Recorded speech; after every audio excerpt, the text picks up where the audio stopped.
The following show is not intended for children under the age of 17.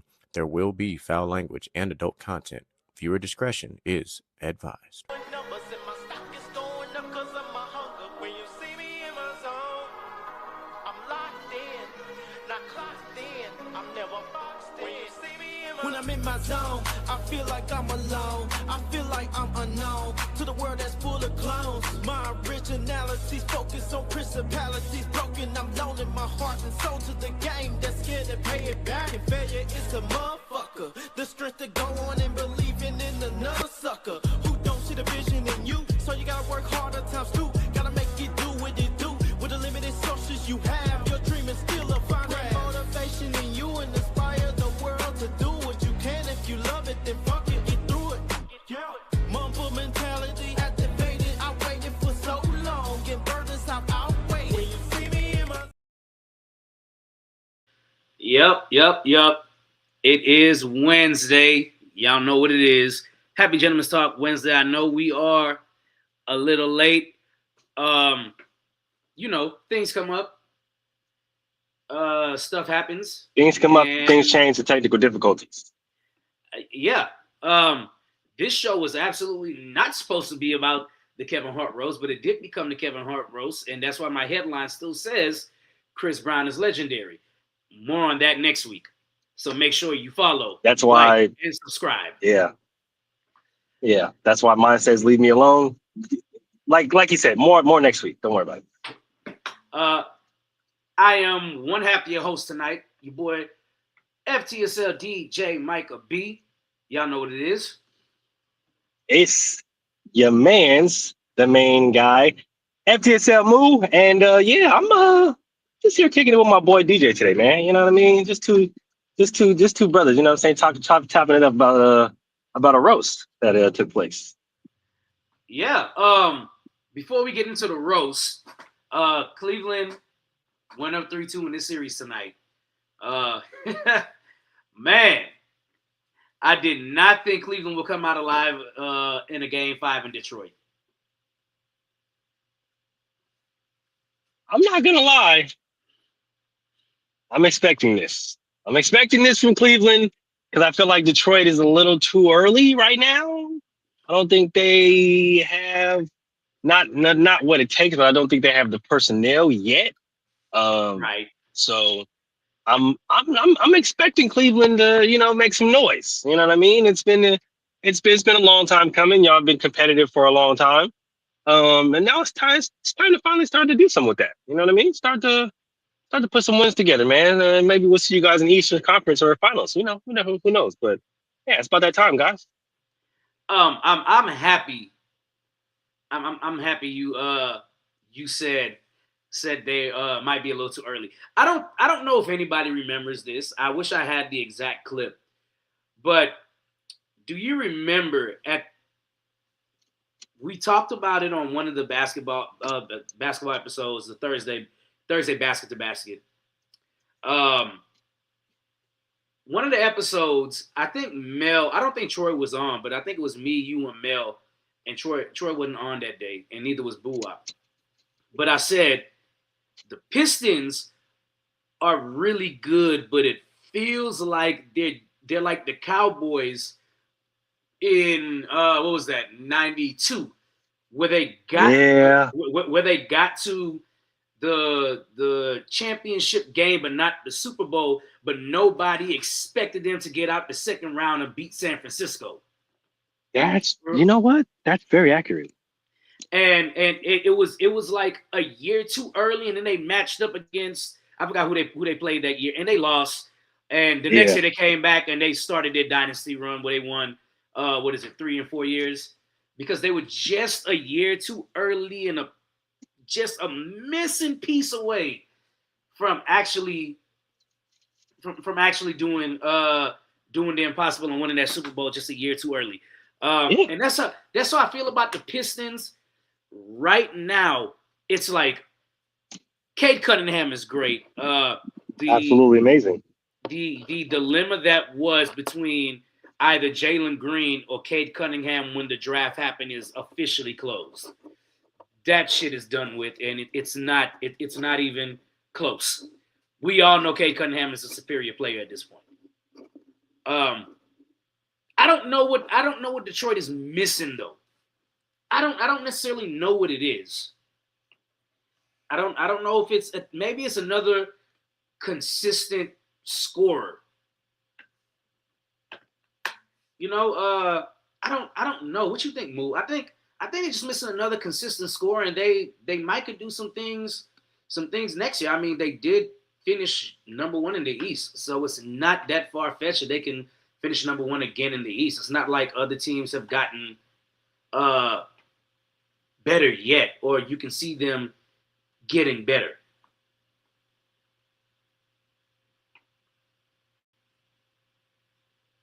And Moo was gone. That's okay. So I think maybe just another consistent guard to play alongside Cade should probably do the trick for the Pistons. If they get out this series and beat Cleveland, what an amazing accomplishment for them, knowing Cleveland has consistently went out in either the first or second round since Donovan Mitchell has been there. Well, I mean, to answer your question, we talked about this a little bit on the show yesterday, but we really didn't go into too much detail because we don't really know how the series is going to end yet. But depending on how the series ends, Detroit is going to have to sacrifice some defense for some offense, and not necessarily mean like pure offensive scoring or just a pure offensive guy, but they might have to sacrifice a guy or two for some good swing / like two-way wing players, right? Or it's just some two-way guys that can go out and get you a stop, but at the same time get you a bucket. Because DJ, this is just as well as I do. It's great to have a star. It's great to have a guy who's going to go out there and give you 36, 45, damn near 50, 60 points a game, right? Especially in the playoffs.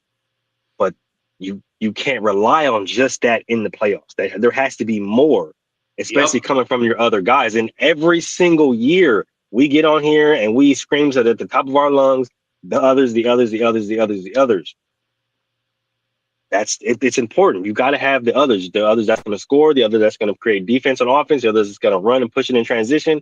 Just the others are important. And yes, while you have a solid young core, some of those guys are going to have to either step up more on the offensive side of the ball, which would probably be Amin Thompson, and try to evolve their game more to the point where they're not just a defensive guy, but they're more of a true two-way guy.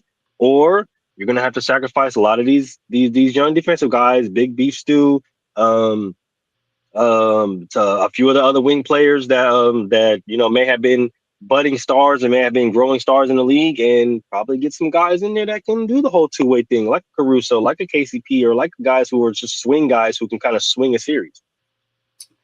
That's a good way to refer to them as swing guys, because they can swing a series. That's exactly it. To your point, if I was Detroit going into the offseason, Amin Thompson is definitely off the list of people that I would part ways with. He definitely ain't going nowhere. For sure. He has to stay. He has to stay. Cade stays, Amin stays. As far as everybody else on the team, though, I think you really just gotta. It's gonna hurt because when you have a young core like the Pistons who've done some great things this year, and everybody's like they're going in the right direction, and then you got to kind of break that up, and you really got to. They're missing some veteran guys, some veteran two guys, a veteran 3 and D guy, right? So I think that's fair. Yeah, I mean, it's going to be interesting. It's going to be interesting to see. I think I know Pascal Siakam isn't going anywhere, but Pascal would do wonders. That would be beautiful. That would be such a beautiful pairing. Oh my God, would do wonders for this team. But I don't think Pascal has any plans on leaving Indiana. I think they're going to want to run it back. one more year with Halliburton. So That's fair. That's fair. But yeah, Pascal would do wonders for this team. Pascal, amazing things. But time will tell. The series obviously isn't over yet, and Detroit obviously isn't eliminated from the playoffs yet. So True. Who knows? Maybe one of these guys catches fire for the rest of the playoffs, and they do make it to the finals. The others are so important because, I mean, the perfect way to describe it for me is a couple of years ago when it was Kyrie, Luka, Gafford, PJ Washington. I'm missing somebody from that starting lineup, and I can't think who it is. But the Mavericks, when they went to the finals and they eventually lost. PJ Washington came on strong in those playoffs. They traded for Gafford, I want to say mid-season. Yep, before the All-Star break or before the trade deadline. And Gafford was balling throughout the playoffs. PJ Washington was balling throughout the playoffs.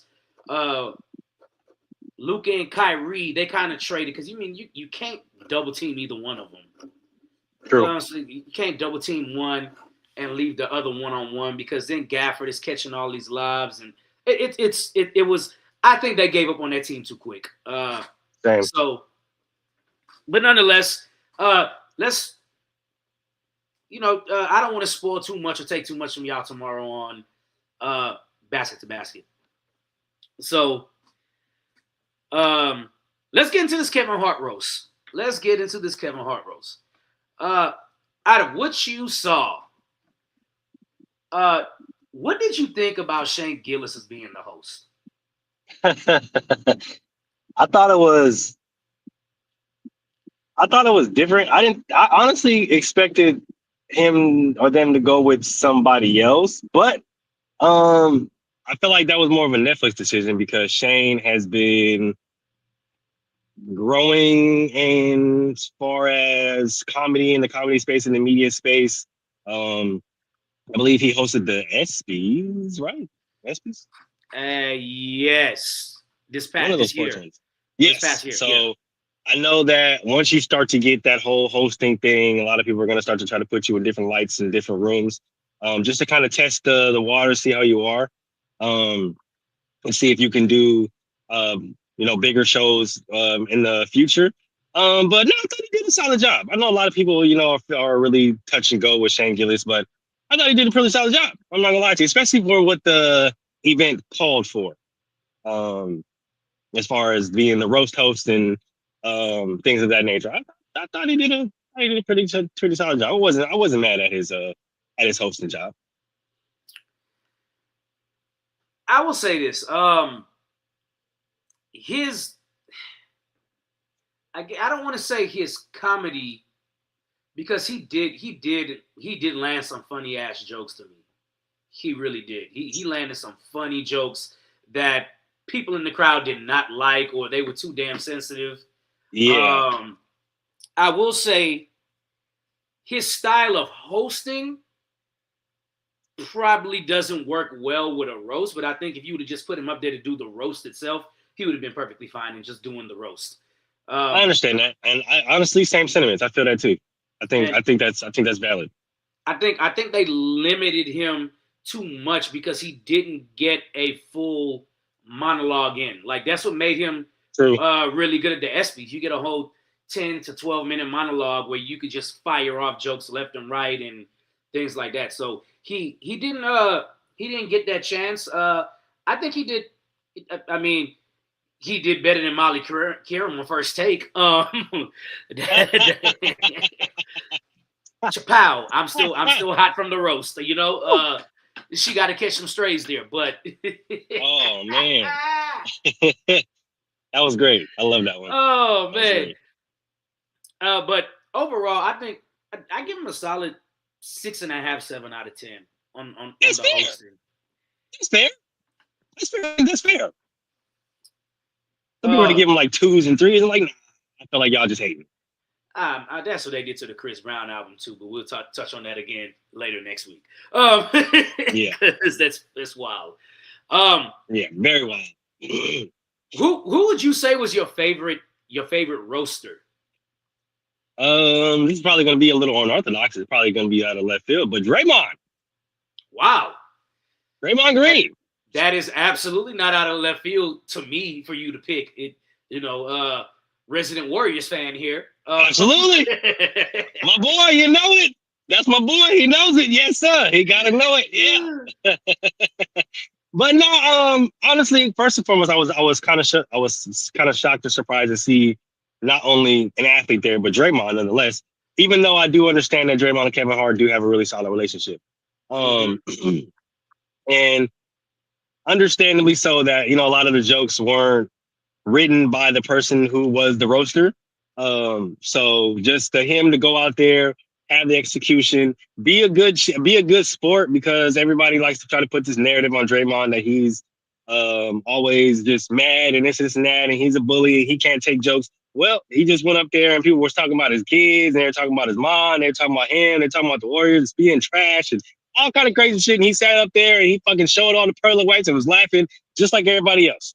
Okay, so and then when he went up there, for him to not be a comedian, him not to be a professional comic, and to go up there and read off the prompter, execute the jokes, execute them in, high fashion. And, some people may have felt some type of way about some of them, but I thought the set was great.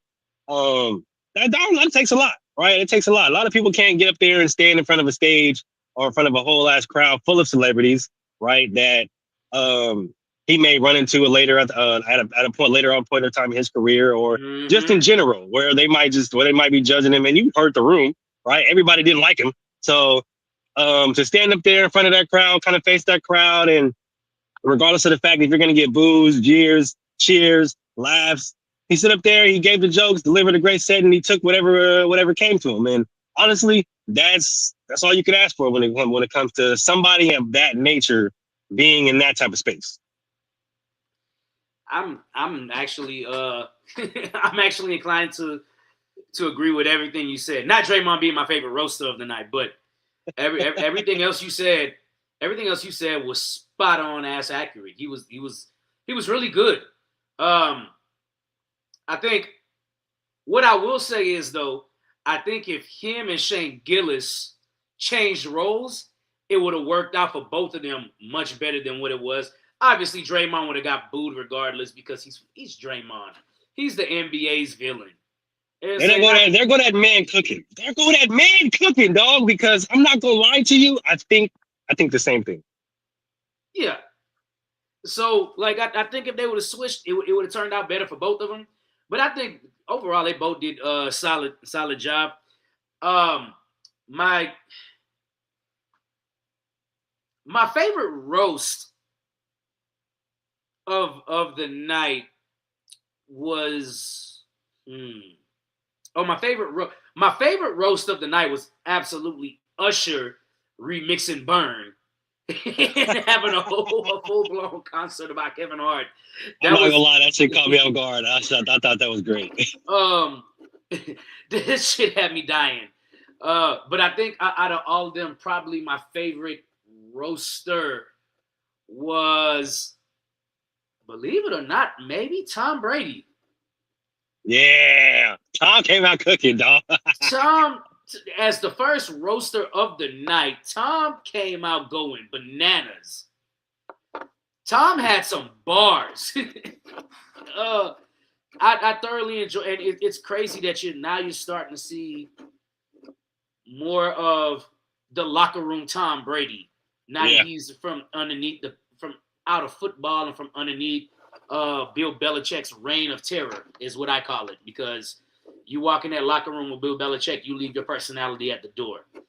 Like on the plane.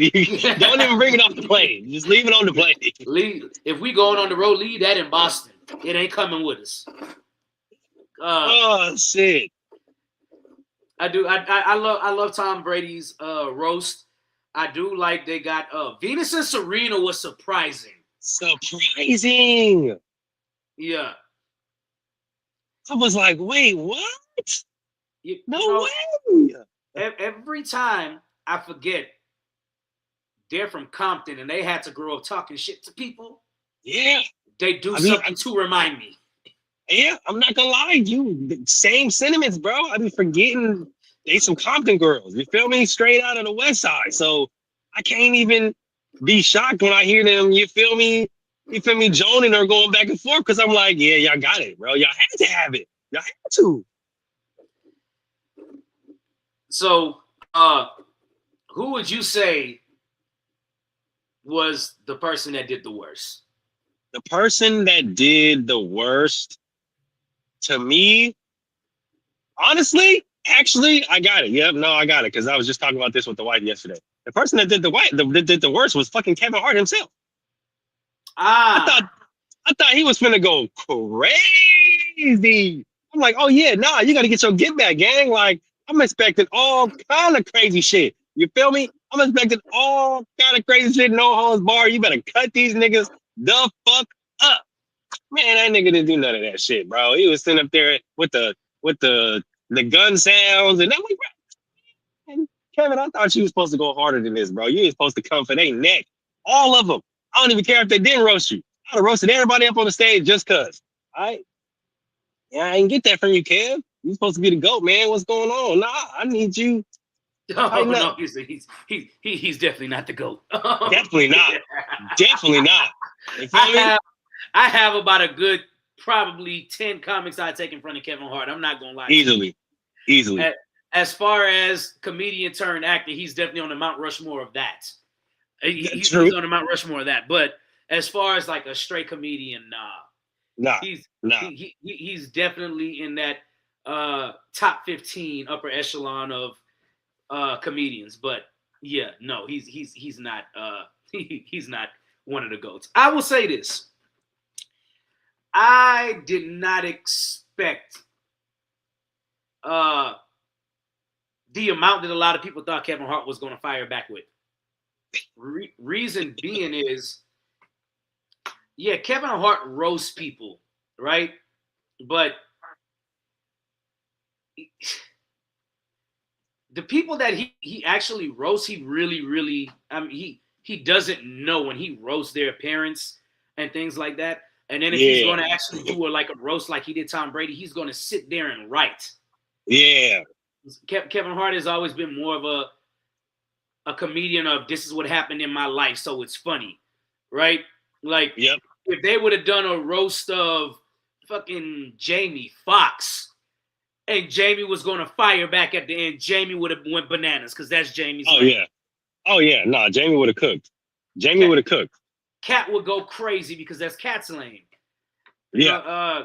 Kevin Hart's lane more recently has more been his acting thing. And then, I tell people, if you don't use it, you lose it.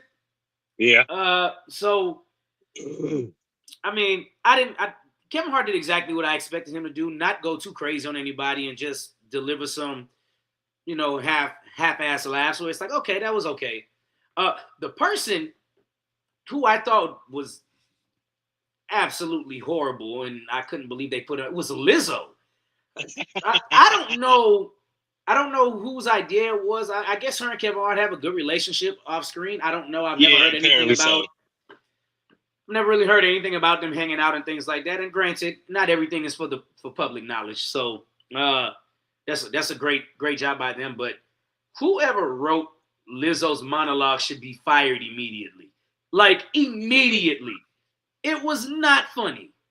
Yeah, it wasn't. It wasn't good at all. It wasn't. I watched the screen and I was like, okay, this isn't. I'm not going to say what I was going to say. I was about to roast her. I was about to roast her, but I'm not going to say that because it's kind of mean. Sorry. Maybe one day if I get famous enough, they'll invite me to her roast and I will roast her. But don't ever invite me to a roast because I'm flaming all you niggas. And ain't nothing off limits. I'm cooking everybody. I don't care. Well, if we ever do a From the Sidelines roast, it's going down. Oh, you know it's going down. Oh, man. You know it's going down. I'm gonna say, Lizzo's monologue was horrible. And I don't know if she had any say in it or if she just went up there and read off the teleprompter. I don't know if she got to look over it before she actually got to say it or whatever, but nothing was funny about about her monologue. Now, oh fuck it, I'm gonna say it. Now, the funniest thing Lizzo had going was her teeth was looking like she ate wood all day because I don't know what the hell was going on there. I don't know. I don't know. I don't know. Better get them veneers going on. Yeah, for real. Like I have no idea. She needs to shave them things down and make them line up or something because that's crazy. But I mean, it is what it is. You know, something that's about being a comedian. But other than that, she pretty much just like Draymond Green. She played fair the rest of the night. When she got Yeah. roasted, she didn't take it personal. She had fun, and that's all you could ask for. Yeah, that's really it. That's really it. And you know, obviously, we get the climate of the world right now or the country right now. So a lot of these jokes were probably didn't hit how a lot of the comedians thought they were going to hit. But and I've been seeing, you know, a lot of the reaction Yeah, from said jokes. But I just came just to put it out there. A lot of the times nowadays, roasts will never be what they truly were or can really fruition to what they're supposed to be because of the sensitivity, because of the climate of the world. And comedy was looked at, or stand up comedy was looked at as an escape of what's going on. So yeah, you may not laugh at a joke, you may find this joke bad, but like that is the point of a roast. That is the point of that form of comedy, right? It's just like Cheryl Underwood said, like they have personal relationships to where they call each other, they talk to each other, like, hey, is it cool if I can cross this line? Is it cool? Like, yeah, like, and they'll tell you, like, yeah, nah, you feel me? Whatever's offline or whatever's off limits. But a lot of the times people will hear these jokes and think like, oh, well, nah, that's just a little too over the limit. But in like the comedians themselves have okayed these. So we can't be too upset over what they're saying or the jokes that they're presenting when the people that they're roasting have given the okay for them to use these jokes or use this type of material. And like I said, I get the climate, I get the you feel me, the current outlook, but um this is what comedy is. It's supposed to make light of serious situations so that we can all learn to laugh at not just the serious situation, but ourselves, because life is too short to be sitting here taking everything too seriously. So that's well said. I would just I want to say this too. Um, this is something we've touched on this show and on this podcast specifically about the sensitivity of this new generation and this bullcrap selective outrage. If the person that the joke was made about isn't outraged, why are you outraged about it? The whole joke about Cheryl Underwood's husband committing suicide, passing away, whatever. She okayed the joke, and everybody was like, "That's not okay to say." How would it feel? We don't care how you would feel if you was in Cheryl Underwood's shoes. You're not in Cheryl Underwood's shoes. So what? You're not. Okay. So one more thing about Cheryl Underwood. Moo, I'm not gonna lie to you. Cheryl Underwood might be the GOAT of female comedians for stand up. She's absolutely. I've never seen a bad set from Cheryl Underwood till this day. She has been absolutely funny my whole life. The consistency is insane from Cheryl Underwood. yeah, no, that's true. That's true. I completely agree 100%. She might not have been the best roaster of the night, but she had some jokes. Especially obviously the one I thought was funny the most when she told Draymond come bully this pussy. I thought that was funny as hell. Since Draymond is a bully. But for the most part, what do you think going forward of the Cat Williams Kevin Hart relationship that they seemingly squashed the beef on stage? I need to be sure that this is for real, that this isn't like a publicity kind of thing or something that they're just kind of doing for, you know, things in the future. Because I really want to see these two gentlemen specifically kind of work out their uh, respective differences, and I think a movie like a true comedy movie where both of them can kind of sit down and really break down their comedy prowess, their comedy expertise, the two lanes where they both kind of come from and kind of reside from, and kind of bring that together to make one movie. I think, or even like a show to where one of them is the director, one of them where they're both like executive producers, something of the case. But I do think them together would is better for comedy than them separate. So like, I just hope that like that part of it is genuine and they can find some common ground because comedy is when comedy is done right and like we have all of the greatest comedic minds come together to give us some type of comedy project or comedic project, the world is a better place, right? Like everybody was asking for a Scary Movie 3 for the longest time from the Wayans brothers, and boom, they were like, or a Scary Movie 6 or a new Scary Movie from the writing of the Wayans brothers, right? From a Marlon and Sean Wayans kind of writing perspective, because we understand that the studios and shit took over back in the day. They were like, okay, bet. Well, shit, if we give y'all this, don't complain about it. Don't bitch and moan about it. Don't do this shit. Go watch the fucking movie. Go support the fucking movie, because now that's going to give us more parameters and more opportunities to give y'all the old movies, the old comedy that everybody claims that they're missing that they know and love. So with that, if White Chicks or a freaking Scary Movie does good, then boom, here comes another White Chicks, which everybody has been crying and when are you going to get a White Chicks 2? When are you going to get a White Chicks 2? Well, if fucking um the Scary Movie does good, then obviously they're gonna try to present us with another White Chicks. But like I said, with all these people, with how sensitive it is, or sensitive people are, and how we always chastise and come up here and cook the court of public opinion, like y'all gotta just take it for what it is. You may not like the shit, don't go see it. You may like it. Fuck it. Go see it. Go support it. But at the end of the day, there were people back in the day that didn't like the White Chicks movie. There are people who loved it. It's become a fucking cult classic, right? There's people back in the day who didn't like certain stand-ups and certain comedy shows or certain roasts. There are people back in the day who loved it, right? Comedy Central lived off roasts. That was their thing.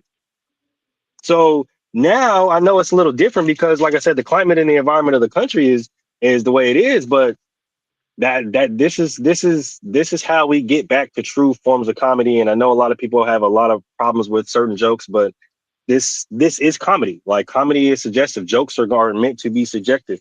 They're not supposed to hit all the time. A lot of people aren't supposed to agree with them. They're supposed to be controversial. They're supposed to make you think. Some of them are supposed to make you mad. Like, that's comedy. We can't put a blanket over comedy, because when we start to put blankets over comedy, then we start to get the boring, dry ass fucking comedic stand-ups or movies that we've been watching for the past 10, 15 years. So nobody want that no more.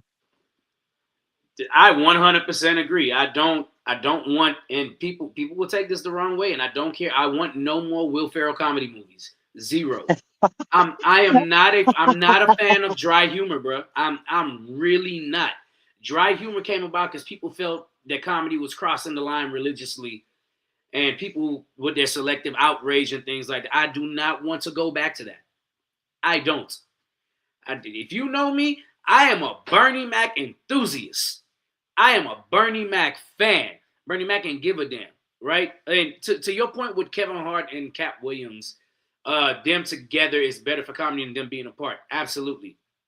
At some point in a lot of people's careers, they've had to put egos aside and come together and do a comedic duo, right? Mm-hmm. Like some people, they'll probably say, like Action has the buddy cop, right? Yep. Action has the buddy cop. You get one comedic actor and you get one action star. You put them together, you make a buddy cop, right? Mm-hmm. In comedy, what you get is two comedic actors. Like, we got a whole series out of Fred Sanford and Richard Pryor. We got a movie out of Martin and Eddie Murphy.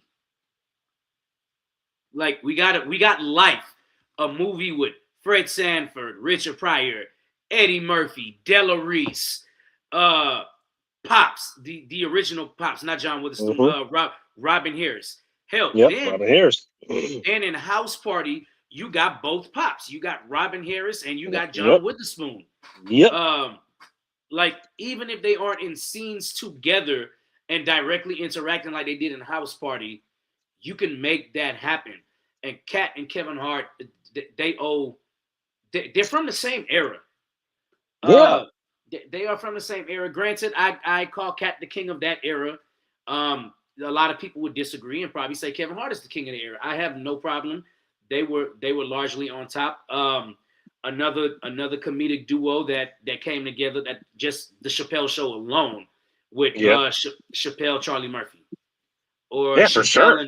Chappelle, Donnell Robbins. Yeah. So Marlon and Sean, even though they're brothers, but Marlon and Sean.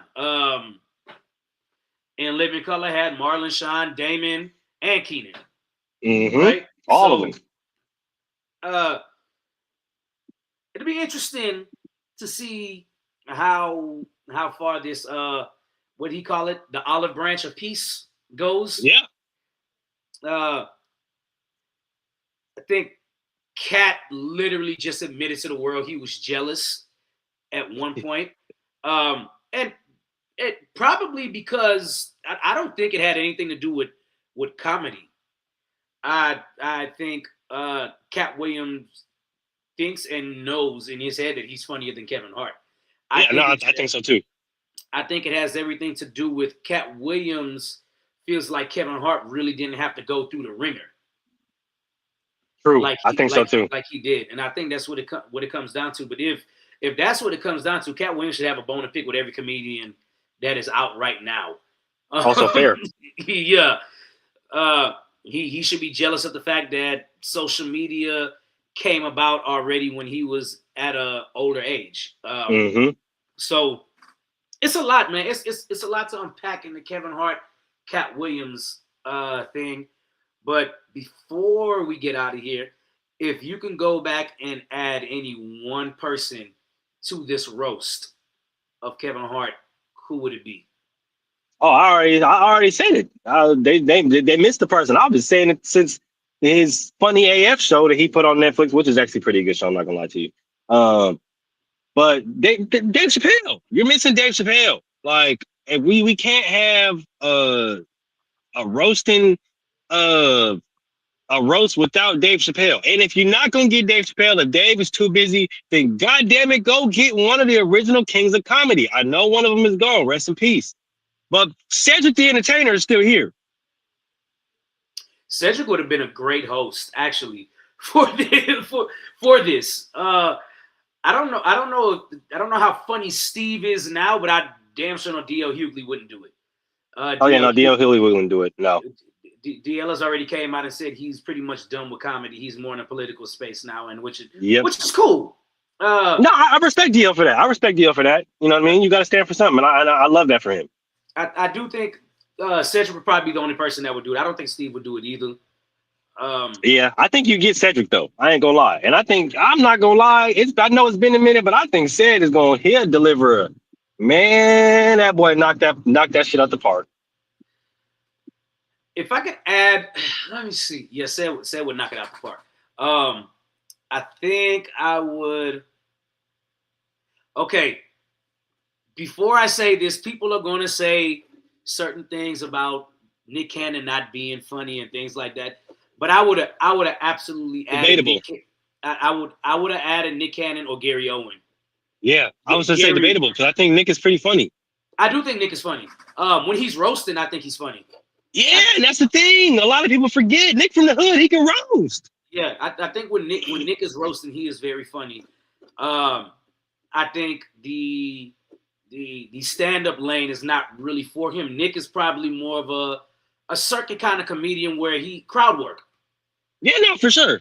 I think that's for sure his lane, and I think he does good at it though. And the whole roasting thing, the wilding out, that was wild. That's what wilding out was for the better part of almost 20 years. Yeah, I think he would have been great. I also, like I said, Gary Owen would have been absolutely cooked.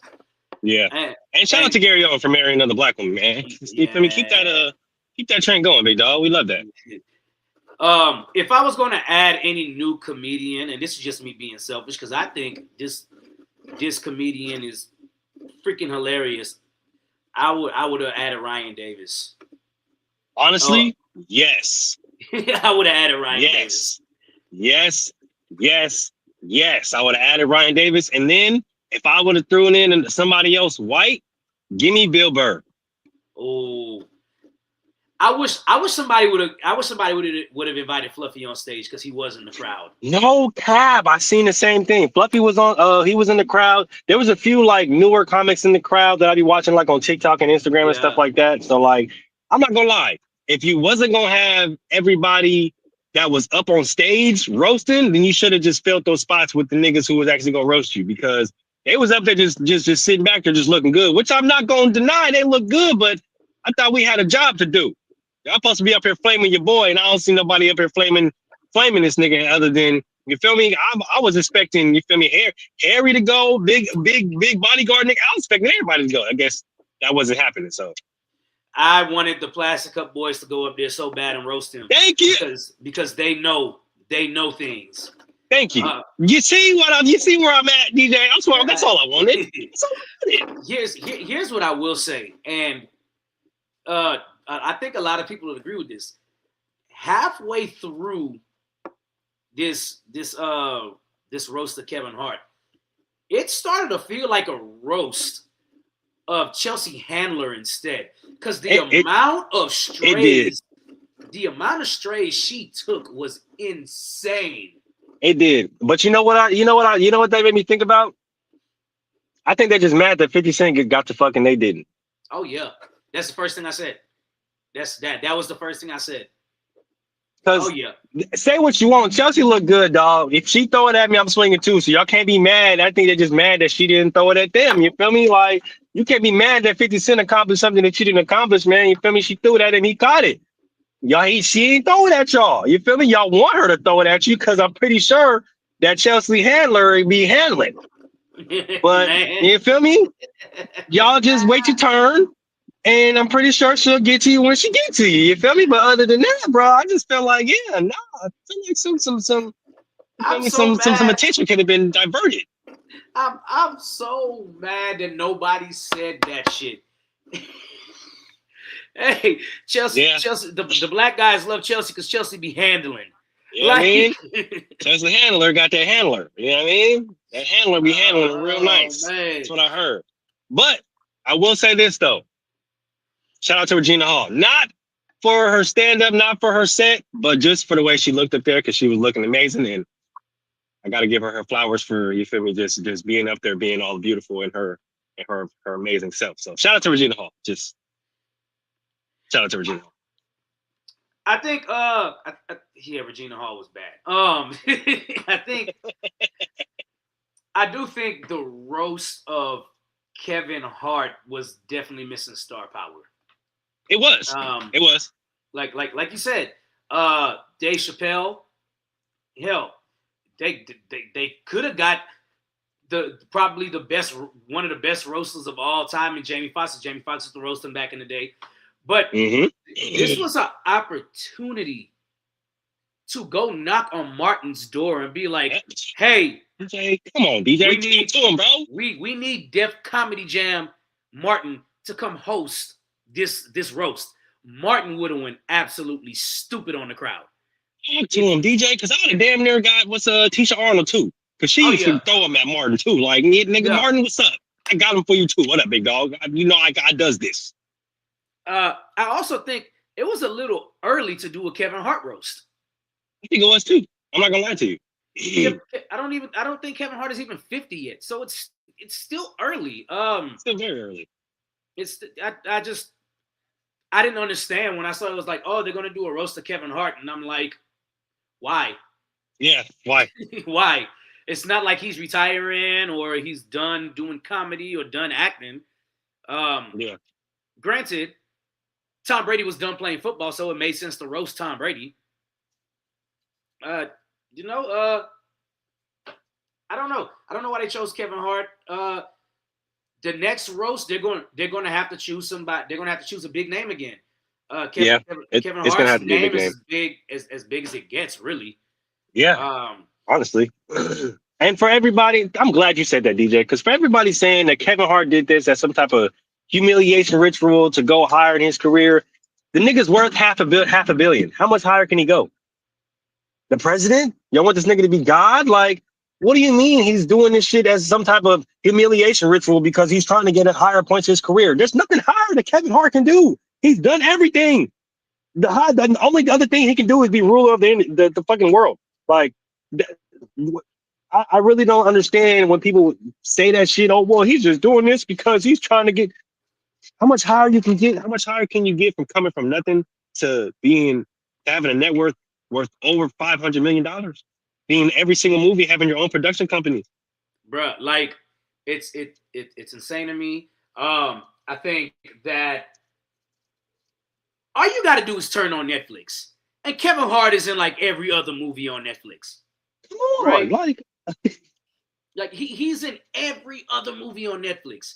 Every 2 or 3 months, Kevin Hart has a new movie on Netflix. yep. I mean, he's done from voice acting, stand-up comedy, comedy movies, buddy cop duo with The Rock, buddy Mm-hmm. cop duo with Ice Cube, Nigga even got a uh, serious role. dr- A serious role where the nigga crying and shit. Like, I'm like, what the fucking shit is the Kevin Hart doing? he has the serious role. Then he has the other what's the other serious role where he took the job with the guy in the wheelchair. I can't Yeah, think of the name of the movie. that one too. Uh, Yes. him and Kevin Hart reminds me a lot of Marlon because he actually can act, and Marlon is the best actor in the Wayans family because he can do dramatic That's true. acting. That's Uh, true. And I'm glad somebody actually finally said it because Marlon doesn't get his nearly half the flowers that he deserves. I think they probably should have went with somebody like Keenan Ivory Wayans for a roast. Yeah. Yeah. Maybe even Damon because Damon is up there in age now too. Uh, I You want to don't. know who I want to see them call next time? And he was there. So I think people are scared, honestly, but Oh for yeah, good reason. I think we got to get George Wallace on that stage. it's not gonna happen. It's not and I'm so glad you said that because you know it'll never happen because they as soon as they get George Wallace up there, it's bad. But I would love to see it. I would actually like to see a roast of 50 Cent. I think a roast of 50 Cent would be insane because everybody knows the pettiness and people are going to come with the pettiness for 50 Cent. I think that would be a good one they could entertain next. But what we at 48 minutes. It's now 11 o'clock. Well, before we get out of here, Moo, you got any final words, final thoughts? Hey man, another dope show. Hope you guys liked our review of the Kevin Hart roast. If you guys want to hear more and like to watch a video like this and more videos, please subscribe, keep liking, keep commenting, and already know we'll bring back this dope ass content. And yeah, I'm gonna see you guys tomorrow for Off the Glass and Friday for Inside the Huddle.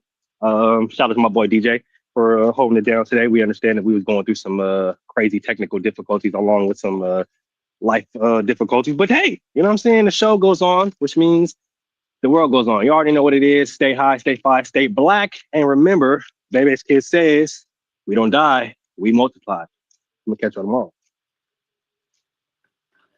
That's some prophetic words. My final thoughts are going to be pretty simple. Stop being so damn sensitive. It's okay to laugh at mistakes. It's okay to laugh at jokes. It's comedy, man. You make light of stuff all the time, and a lot of you say worse things to your family members and friends. So I damn sure don't want to hear it. Like And you on said, social media. facts. Like Moon said, like, subscribe, share, tell a friend, tell a friend. Off the Glass tomorrow. The best damn football show on the internet, period. Ish. Inside the Huddle on Friday. Tuesday, Basket to Basket. Next week, Wednesday, right back here on Gentleman's Talk. We will have the Chris Brown album review next week with a full panel. Other than that, we're out. Catch y'all later. Motivation in you and inspire the world to do what you can. If you love it, then fuck it, get through it. Mumble mentality activated. I waited for so long. Get burdens, I've outweighed. When you see me